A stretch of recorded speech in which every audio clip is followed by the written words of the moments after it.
সামাত, আপনি যথার্থ বলছেন। চট্টগ্রামে যেহেতু কিছুদিন আগে বৃষ্টি হয়েছিল, বৃষ্টি হওয়ার পরপরে যেহেতু বর্ষাকালেই কিন্তু বৃষ্টি হবে। এই বর্ষাকালেই সবসময় দেখা যায় কিন্তু ডেঙ্গুর প্রকোপ আকার ধারণ করে।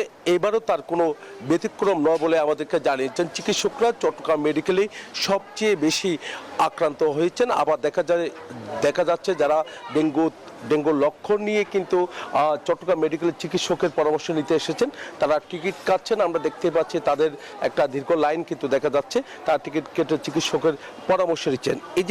এই যে পরামর্শ নেওয়া, এটাও একটা সচেতনতা বলে মনে করছেন চিকিৎসকরা। তারা বারবার তাগাদা দিচ্ছে। তারা এখানে যারা ডেঙ্গুর কোনো লক্ষণ দেখা দিলেই সাথে সাথে যদি চিকিৎসকের পরামর্শ নেয়, তাহলে কিন্তু মৃত্যুর সংখ্যা কিন্তু অনেকটা কমবে। চট্টগ্রাম জেলায় এই পর্যন্ত একজনের মৃত্যু হয়েছে বলে আমরা জানতে পেরেছি।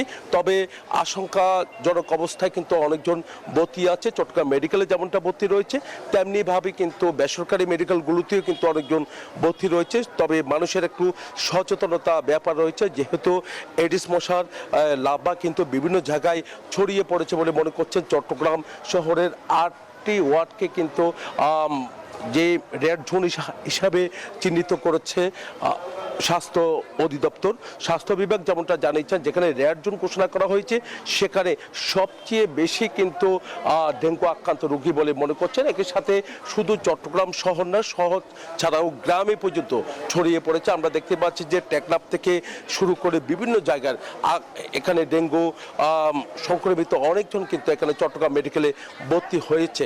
তবে যারা ভর্তি হয়েছে অনেকজন আবার সুস্থ হয়ে বাড়িও ফিরেছে, আবার কেউ কেউ কিন্তু চট্টগ্রাম মেডিকেলে চিকিৎসা নিচ্ছে বলে আমাদেরকে জানিয়েছেন। তবে চিকিৎসকরা যেমনটা জানিয়েছেন যে এডিস মশার লার্ভা যেখানে ছড়িয়ে পড়ছে, সেখানেই কিন্তু আসলে ডেঙ্গু সংক্রমিত হওয়ার সংখ্যা থেকে যায়। তার কারণে ফুলের টব কিংবা কোনো জায়গায় পানি জমে না থাকে সেদিকে কিন্তু সচেতনতা বাড়ানো দরকার। এমনকি সিটি কর্পোরেশনও আমরা দেখছি বিভিন্ন জায়গায় সচেতনতামূলক কর্মসূচি তারা পালন করছেন। স্বাস্থ্য অধিদপ্তরও তারা কিন্তু কর্মসূচি পালন করছেন। এই ছিল আমার এখানকার সর্বশেষ। ফিরে যাচ্ছি স্টুডিওতে সামাতের কাছে।